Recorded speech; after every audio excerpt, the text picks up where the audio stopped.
The Emerald Isle has produced many Premier League gems. Another is fast becoming one of the most exciting Irish exports in years. The smile on my face that day, you just couldn't get it off, and maybe for 2 or 3 weeks after, you were standing, walking around, very, very proud. It was unreal. I think any young lad that goes out to kick a ball dreams of eventually one day going to play cross-channel in England.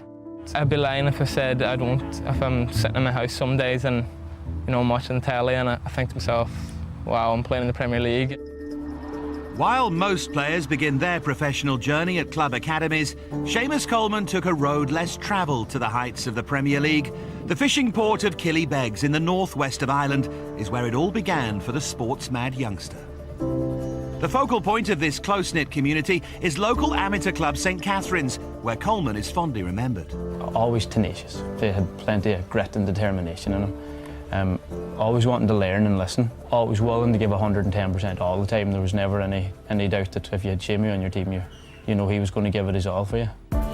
Humble, quiet and dedicated, Coleman was a passionate all-rounder who loved his Sunday League soccer at St Catherine's as much as playing for the local Gaelic football team. Despite his undoubted ability, though, he very nearly slipped under the radar. I don't actually think that anybody could foresee the future where he is at the present day. I think we all knew he had something special. He was an all-round good sports person.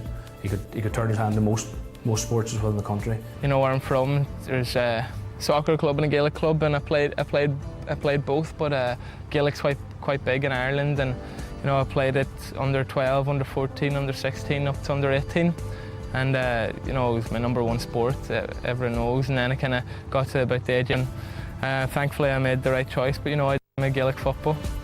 Despite hanging up his Gaelic boots, Coleman recognises his days playing the Irish national game were vital in forging the skills that have seen him rise to the top.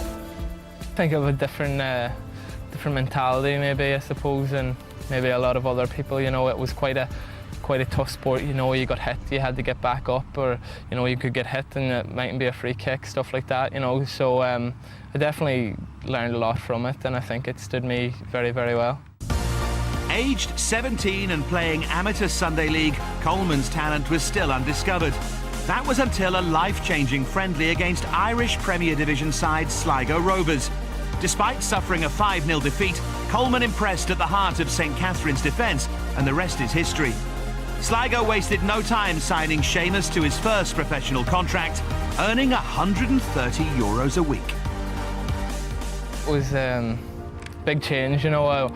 I really enjoyed playing for my club that was St Catherine's at the time, and to step up to Sligo was a massive step up. These guys were training every day, and Monday to Friday, game on a Saturday, off on a Sunday. So I found it difficult to make that step up. But you know, as time went past, you know, I started to feel more comfortable. A new manager came in, he believed in me, and he put me in the team, and I haven't really looked back.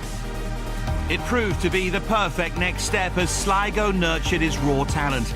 Coleman was earning his first professional stripes, and every test thrown at him was passed with flying colours. This is where he's made his name, and I think Seamus kind of, you know, feels that as well. He'll always, you know, have strong links and great affections for Sligo Rovers, but the people of Sligo, I think full stop, are very proud that Seamus played here. After 2 years impressing the Sligo faithful, Coleman had a growing fan base. Celtic, West Ham and Birmingham all showed an interest, but it was Everton who made the move.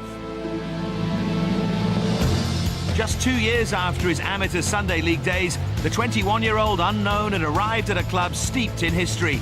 The bright lights of the Premier League now beckoned, and despite living away from home for the first time, Coleman felt a sense of familiarity with his new club.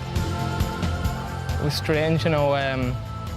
I had mixed feelings, you know. I was, you know, delighted. I couldn't believe that a team like Everton wanted to sign me, but there was that part of me that knew I was, you know, moving away from home and left one great family club to come to another. The people here have been brilliant with me, but the way I looked at it when I came, it was a 2-year contract. I kind of looked at it like it was a 2-year trial, you know. I looked at it like I had to impress the 2 years I was here, and you know, I had some good people here, and thankfully, you know, I got a chance. It wasn't the first time Everton and Sligo's paths had crossed. 70 years earlier, Sligo pulled off a major coup by coaxing Everton's greatest ever player, Dixie Dean, across the Irish Sea. was our chairman at the time had wrote to Dixie to ask him could he recommend a striker to come play for Sligo Rovers, and Dixie wrote back saying that he would play.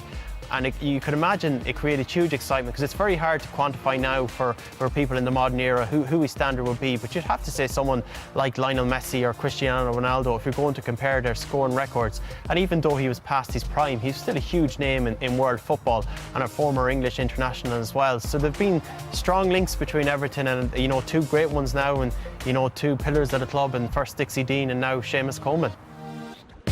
With an initial price tag of just £60,000, Coleman's transfer wasn't the headline-grabbing news of many Premier League players, as few noticed his arrival at Goodison. It would prove to be one of David Moyes' shrewdest signings for Everton, though, and the defender's career was poised for a huge leap forward. Coleman has nothing but praise for Moyes. What he's done for me, you know, it's hard to put into words. You know, he's a tough man. You know, he wouldn't be one to give out praise every day and stuff like that. So, you know, you want to work hard and impress him as much as you can, you know. And, you know, when I got in the team, you know, he was great with me, but he always demands that little bit more, which means you never rest on what you've done. Coleman has clocked up over 100 appearances for the Toffees, and even captained the Republic of Ireland since arriving at Goodison. Now, under the tutelage of Roberto Martinez, Coleman has gone from strength to strength. Been a big admirer of his for a long time. I think now you're seeing a Seamus full of maturity, full of enjoyment, and is as good as anyone in the league when he goes forward. You always want more, I think. You always want more, but I have to be very proud, and you know, I'm privileged to be where I am. And as I said, I'll never take it for granted. But you know, when I was playing for Sligo, my ambition was to play in England. I'm sure it's everyone's ambition. It happens for some and it doesn't for others. But you know, I worked very hard, and I'll keep working hard, and I want to stay here for as long as I can. It's a story that every young boy dreams of, and for those who played a pivotal role in the journey from KillyBegs to Goodison, it's an immensely proud one. It can be surreal. You're going, here, that's the wee boy from across the road that just to sit on the wall and look into our backyard. Myself and my brother would have been kicking football, wanting to come in and kick around with us. He's a great example to any young player that if you have the desire, the passion and the application, you know, then something can come of it.